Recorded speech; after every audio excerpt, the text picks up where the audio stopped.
Mogul Motivation, educating and empowering entrepreneurs 1 week at a time.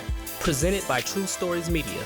And I am your host, Antoine Twiz Taylor.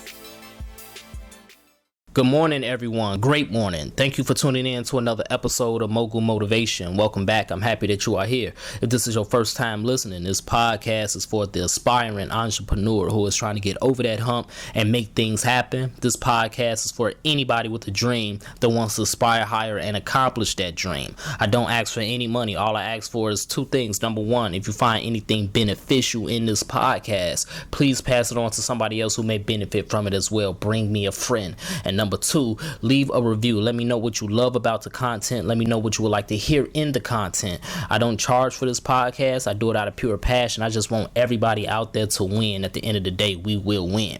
So right now, I got a question for you. What is your ultimate dream?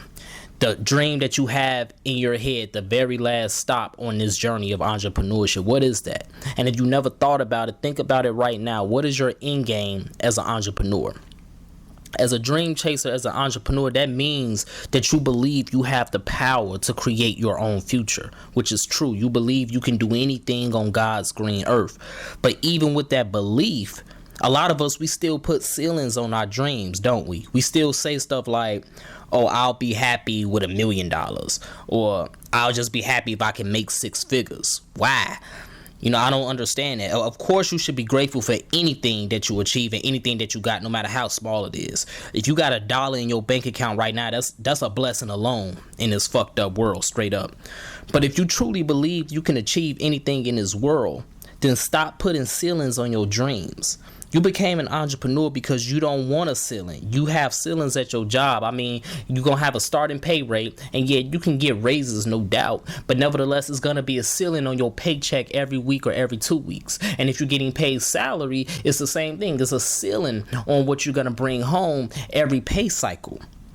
Aim for something that nobody accomplished before. Work to be the first trillionaire. Make that your goal. Ain't nobody on earth a trillionaire yet. Not Oprah, not Jordan, not Bill Gates, not Jeff Bezos, not Warren Buffett, nobody. And it ain't because it's impossible. They just ain't hit it.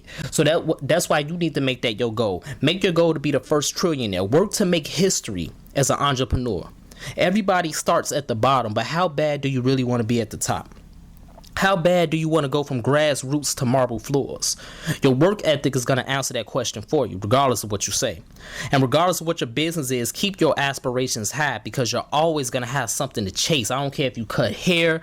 I don't care if you cut grass. I don't care if you do nails. I don't care if you're a photographer. I don't care if you're an author. Whatever it is that you do, keep your aspirations high. Don't let nobody tell you it ain't no money to be made in what you do. Don't let nobody tell you you can't become a millionaire, a billionaire, or a trillionaire doing what you do. You can build an empire out of anything. It's been proven time and time again in history. What's going to happen is, when you aim to be the first trillionaire, what's going to happen is you're either going to make history, or you're going to ascend to a level that most people can't reach in the first place. So even if you fail, quote unquote, and I use the term fail very loosely, even if you fail to make history as the first trillionaire, you're still going to end up being worth 500 million, 5 billion, 50 billion. No matter what the outcome is, you still going to win in the end. But you can't win with excuses. Excuses are they're like roaches. They everywhere. And once you find one, you're going to find more and more. Only incompetent fools use excuses. Building monuments of nothingness. How you going to make history with monuments of nothingness? You can't do that. And it ain't too many black billionaires, so I can't become a trillionaire. That's an excuse. I didn't go to college. I can't run a business. That's an excuse. I just don't have enough time to balance my business and working. That's an excuse. Get rid of them roaches, man. Mogulism exterminates excuses. Just try. It ain't gonna kill you. It ain't gonna kill you to be successful. Just try. Just put in the work. It's normal to be mundane, but it's honorable to be different, ladies and gentlemen. So that's my message this morning. Very short. It's a very short episode this week. Make history. Aim to be the first trillionaire. So let's continue to work. Let's continue to imagine reality and be the first trillionaire, and make all of your non-believers witnesses. No matter what you do, continue to grind and make it happen. I'll talk to you next week, ladies and gentlemen. Have a great day.